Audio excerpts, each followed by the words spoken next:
Tehillim 2.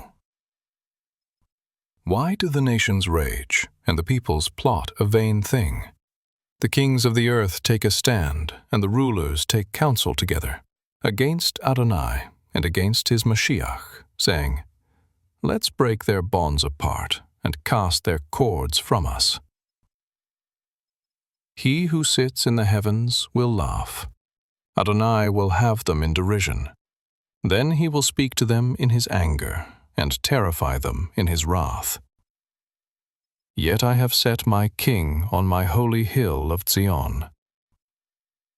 I will tell of the decree. Yahuwah said to me, You are my son.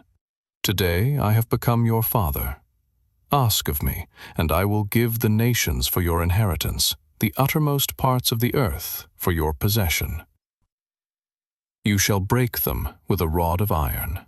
You shall dash them in pieces like a potter's vessel. Now therefore be wise, you kings. Be instructed, you judges of the earth.